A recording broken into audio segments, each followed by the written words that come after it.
Salut, j'espère que tu te portes bien. Moi, c'est Elvis Conjo. Dans cette vidéo, on va parler de Petron-P. Plusieurs personnes m'ont demandé, Elvis, qu'est-ce que tu penses de Petron-P? Est-ce que Petron-P, c'est un bon investissement? Est-ce qu'on doit saisir l'opportunité du siècle ou pas? Reste jusqu'à la fin de la vidéo parce que dans cette vidéo, je vais te donner mon avis, je vais te dire ce que je pense de Petron-P, je vais te donner quelques éléments que j'ai pu retrouver et que j'ai pu voir tout au long de mes recherches concernant Petron-P. Ça fait couler beaucoup d'encre, beaucoup de salive. Plusieurs personnes en parlent sur le continent africain et plusieurs personnes sont en train d'investir. Est-ce qu'ils sont en train d'aller sur le bon chemin ou bien ils sont en train de se faire arnaquer? La réponse va se donner tout au long de cette vidéo. Donc, abonne-toi, active la cloche de notification pour ne rater aucune de mes vidéos sur ma chaîne Elvis Conjo. On parle beaucoup plus de crypto-monnaies. Il y a une formation sur le trading qui a été déjà faite en vidéo et qui va te permettre d'avoir comme ça les bases du trading. Donc, si ça t'intéresse, tu peux aller regarder les vidéos et tu peux partager à d'autres personnes pour qu'ils puissent comprendre comment est-ce que le trading fonctionne, comment est-ce qu'ils peuvent aussi se lancer dans les crypto-monnaies. Il y a déjà plein de vidéos pour les débutants également. Donc, merci à ceux qui me soutiennent. Nous sommes déjà à plus de 500 abonnés et ça me va tout droit au cœur. Je suis vraiment ému. Partageons la vidéo et faisons grandir la communauté pour que plusieurs personnes nous rejoignent aussi dans cette aventure.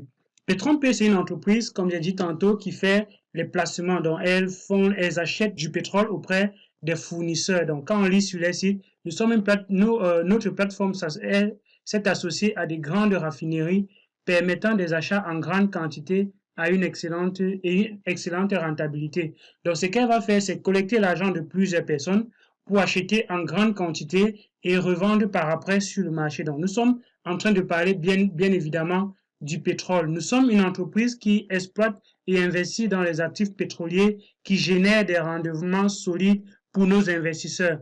Donc, ils génèrent des rendements solides, mais la question qu'il faut se demander, c'est comment est-ce que les rendements sont générés dans ce marché qui n'est pas aussi très volatile comme les crypto-monnaies.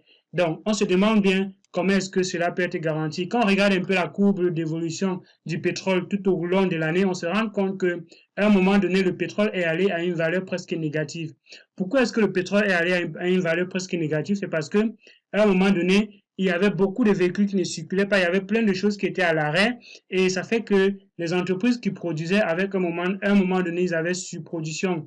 Et comme les machines qui produisent ne peuvent pas s'arrêter de fonctionner, se feraient des grosses pertes, il y avait donc une surproduction et les entreprises, donc, à un moment donné, payaient les investisseurs de venir récupérer le pétrole. Et ça fait à un moment donné que le prix du pétrole s'effondre. Donc, est-ce que effectivement ce qu'ils promettent ici, parce que quand on va sur les sites, on va en bas plus bas, on voit que si tu achètes un pack, par exemple, c'est une contribution que vous faites. Si tu achètes un pack, ils vont te donner jusqu'à 2,5% par jour. Donc, avec un marketing de multi-réseau où quand tu vas ajouter les gens dans le système, ça va faire que ton réseau grandisse. Et plus ton réseau grandisse, plus tu vas grandir, plus tes bénéfices vont aussi grandir. Donc, quel est le service qui est vendu? C'est toujours la question qu'il faut vous poser. Parce que les chaînes de Ponzi, généralement, il n'y a pas de service qui est offert. Le service qui est offert ici, c'est quoi? Posez-vous la question. Et si vous n'avez pas la réponse à cette question, vous pouvez bien un peu être en train d'imaginer qu'on est en train d'aller sur une chaîne de Ponzi. Parce que les chaînes de Ponzi, il n'y a pas de service qui est offert. C'est juste le système fonctionne parce qu'il y a toujours des personnes qui entrent dans le système. Et c'est parce que les gens entrent dans le système qu'il y a donc une possibilité de payer les personnes qui sont là avant. Donc, c'est comme ça que les chaînes de Ponzi fonctionnent. Est-ce que c'est le cas avec Petron-P? On va continuer jusqu'à la fin de la vidéo pour essayer de répondre un peu à cette question-là. Donc, Petron-P, c'est une entreprise qui dit être enregistrée du côté de la Suisse. Donc, ça veut dire que si je vais du côté de la Suisse et que je tape dans le registre de commerce du côté de la Suisse, je vais devoir pouvoir retrouver ces informations. Ça, c'est d'un. De deux, quelles sont les personnes qui sont derrière ce beau projet? C'est un beau projet, c'est vrai, mais il faut toujours vous poser la question de savoir est-ce que les personnes qui sont derrière le projet peuvent me permettre de garantir effectivement que le projet sera implémenté tel que c'est décrit. Donc, est-ce que je peux avoir accès aux personnes qui sont derrière le projet? Donc, quand je clique sur contactez-vous ici, je ne vois presque pas un moyen de les contacter. Je clique sur contacter, mais quand j'arrive, c'est un slide. On dit vous voulez changer, ça ne dépend que de vous. Battez-vous pour être votre meilleure version. Oui, ça c'est vrai. Mais j'ai quand même cliqué sur contactez-vous, sur contactez-nous. Mais pourquoi est-ce que je tombe sur cet endroit-là? Bon, c'est quand même plein de questions que je me pose. Donc, quand je suis le compte Instagram ici, je tombe sur le compte de celui qui est censé être le CEO de cette entreprise. Et en tant que CEO, il y a un minimum de choses que je m'attends. Je m'attends que le CEO ait fait un certain nombre de pas, qu'il est connu et qu'il est reconnu pour le secteur qu'il dit vraiment défendre en tant qu'investisseur. Mais quand je recherche sur Internet, je n'ai pas grand-chose concernant ce Johnny Graham. Je n'ai pas vraiment juste son compte Instagram qu'on va regarder tout de suite et juste quelques trucs sur Facebook et autres qui n'est pas vraiment le réseau social par référence parce qu'il y a des faux comptes et autres par là. Donc je ne vois pas vraiment ces marques-là. Donc du coup, ça me fait encore beaucoup m'interroger parce que j'ai juste ces quelques photos de lui. Et ce qu'il faut aussi savoir, c'est que plusieurs entreprises pour ne pas que les gens soient en manque d'informations, mettre quand même une personne en avant. Parce qu'on sait que à tout moment, on va toujours demander qui est le CEO de cette entreprise-là. Et il faut bien qu'on mette quelqu'un en avant. Et parfois, il y a des personnes qui sont payées justement pour être en avant de ces entreprises-là.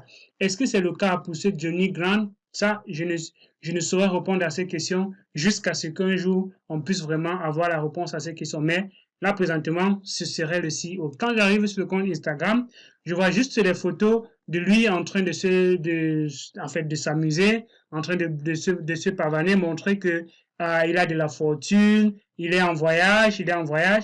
Mais est-ce que c'est vraiment ça le rôle d'un CEO? Est-ce que le CEO ne doit pas rassurer les gens qu'il est en train de travailler, montrer qu'il est effectivement en train de faire des deals pour l'achat de ce pétrole-là? Est-ce que vous avez vu à un moment donné où il y a quelqu'un de Petron P qui achète effectivement ce pétrole et qui les revend? Est-ce que vous avez vu un endroit où il y a un dépôt de pétrole? Est-ce que vous avez vu un endroit où il y a où il est dans son bureau avec tout ce qu'il y a, avec les personnes qui travaillent autour de ce projet-là?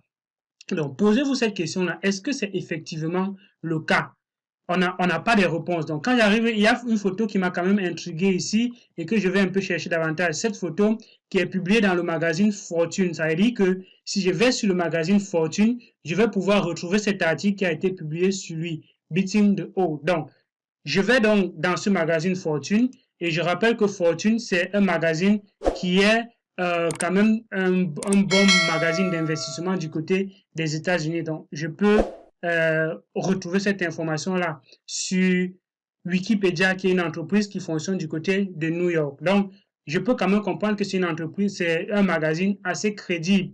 Et donc, quand ils postent quelque chose de ce genre, je peux comprendre que c'est crédible. Mais est-ce que je peux retrouver effectivement cette photo-là sur le site du magazine? Parce qu'il y a aussi plusieurs personnes qui montent des trucs comme ça juste pour corrompre les personnes qui vont regarder cela. Quand vous allez voir, vous allez dire que tel grand magazine a publié, mais est-ce que vous allez vérifier effectivement si ça a été publié sur le site de celui en fait, du magazine dont on prétend? Donc, je vais sur le site du magazine.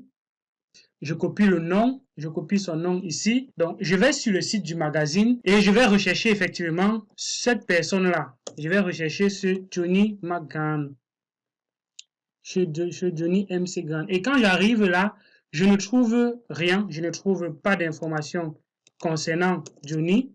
Donc, ça me met déjà quand même un carton rouge, ça dit que moi, ils ont publié le CEO a publié quelque chose qui ne se retrouve pas sur le site où on dit l'avoir publié. C'est déjà quand même une contradiction avec ce qui se passe. Donc, c'est probablement que cette information est fausse et le but, c'est que les gens qui suivent cette page-là voient qu'il y a des choses qui ont été faites avec des grands magazines. Donc, ça me met déjà quand même un carton rouge. La deuxième chose que je vais essayer de vérifier, c'est une entreprise qui est enregistrée du côté de la Suisse, du côté de Zurich, doit être forcément représentée ou bien enregistrée dans le site ou bien dans la plateforme qui répertorie les entreprises de ce côté-là. Donc, quand je vais sur FINMA, c'est une entreprise qui est un superviseur du marché. Donc, c'est Swiss Financial Market Supervisor. Donc, c'est le superviseur des marchés financiers en Suisse. Donc, forcément, cette entreprise-là doit effectivement être enregistrée sur le site de ce superviseur. Donc, quand j'arrive sur le site de ce superviseur, je vois Petron P dans la liste des entreprises qui sont flaguées. Donc, qui sont dans les warning list. Warning list, ça veut dire que c'est une liste des entreprises qu'on reproche quelque chose. Donc, ils ont quelque chose à se reprocher directement. Le régulateur, le superviseur du marché a mis cette entreprise-là dans leur warning list. Et je vois la raison du warning list ici, c'est no enter in commercial register. Donc, ils ne sont pas entrés dans le registre de commerce. Vous voyez que c'est une entreprise qui dit être enregistrée, alors qu'elle ne l'est pas. Donc, si effectivement cette entreprise est enregistrée, pourquoi est-ce que elle est dans la warning list du site du régulateur, du superviseur des marchés du côté de la Suisse? Grosse question qui n'est pas négligée. Donc, ça fait déjà quand même 2 cartons rouges que j'ai déjà concernant ce site. La troisième chose que je vais essayer d'évoquer ici, c'est une entreprise qui est enregistrée du côté de la Suisse, comme ça le dit si bien ici. Où est-ce que ses clients peuvent être majoritairement? Et en recherchant un peu sur le site Alexa, qui est un site qui retrace par exemple le trafic majoritaire sur un site, on se rend compte que le trafic est majoritairement du côté de l'Afrique. Le premier pays où il y a son trafic, c'est la Côte d'Ivoire. Donc la Côte d'Ivoire a le plus grand trafic sur ces sites, après le Nigeria, après le Libéria. On doit se poser la question, pourquoi est-ce que ce sont les Africains qui vraiment affluent vers ce type de projet, vers ce type d'entreprise? Est-ce que c'est parce que les Africains sont en fait, aiment beaucoup le gain et qui ne regardent pas et qui ne vérifient pas les informations qui sont derrière avant de pouvoir se lancer? C'est la grosse question. Pourquoi une entreprise qui est du côté de la Suisse et qui promet jusqu'à 2% par jour, est-ce que les Suisses n'aiment pas l'argent? Est-ce que les Européens n'aiment pas l'argent? Pourquoi est-ce que ce sont les Africains qui sont majoritairement sur ces sites? Vous devez vous poser la question. Si l'entreprise était enregistrée en Afrique, on pouvait encore comprendre, mais l'entreprise est enregistrée se dit être du côté de la Suisse. Mais pourquoi ce sont les Africains qui sont majoritairement derrière cela? Donc, ça fait la troisième chose que je mets comme carton rouge à cela. Ça veut probablement dire que les personnes qui sont qui sont attirés par ce type de choses, ce sont les Africains. Et si ce sont les Africains, ça veut dire que probablement c'est juste le gain qui les intéresse et ils s'en foutent de savoir comment est-ce que le projet est géré. Pourtant, ce sont les choses qu'il faut vraiment et qui sont essentielles pour la pérennité, pour le long terme. Donc, la probabilité que ce site, à un moment donné, ferme et s'enfuit est tellement grande. Je ne dis pas que c'est quelque chose qui est mauvais présentement, mais je n'ai pas d'informations qui peuvent me garantir ce qu'ils ont promis, des revenus. Je n'ai même pas comment des informations par rapport à l'exécution du projet. Je ne sais même pas si effectivement le pétrole qu'ils disent acheter est acheté. Qu'est-ce qui me garantit qu'effectivement ils prennent mon argent pour acheter ce qu'ils disent? Donc la probabilité que ce soit juste une chaîne de Ponzi est très grande. Donc quand je regarde les avis de d'autres personnes sur la question, ils arrivent toujours à la même conclusion. La conclusion selon laquelle ce sont les hypes, ce sont le programme d'investissement à haut rendement. Mais plus tard, ils finissent tous par disparaître ou soit par changer de leur plan de rémunération, tel que le cas de Crowd1. Donc, la probabilité que ce site-là, à un moment donné, ferme et disparaisse avec vos fonds est très grande. La probabilité qu'à un moment donné, ils disent que non, on ne peut plus rémunérer comme ça et ils baissent le taux de rendement est très grande.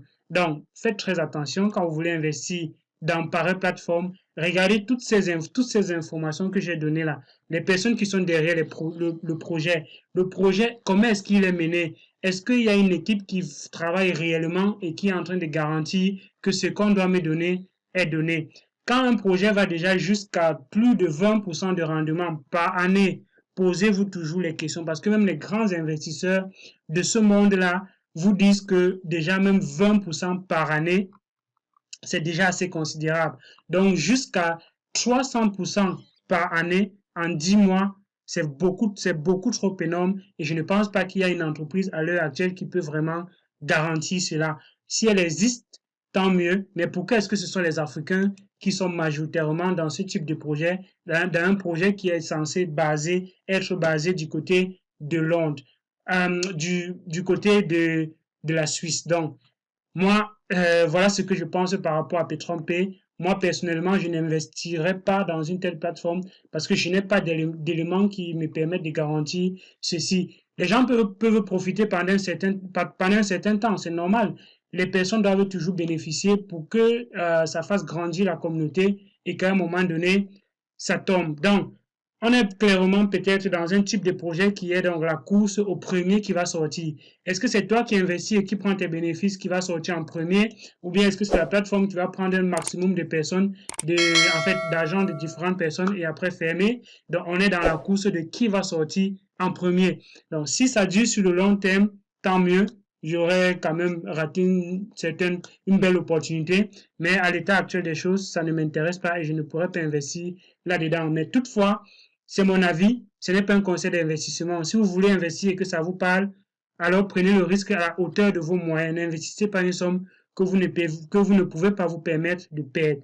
C'était Elvis Condio d'ici à là. Portez-vous bien et à une prochaine vidéo. Ciao.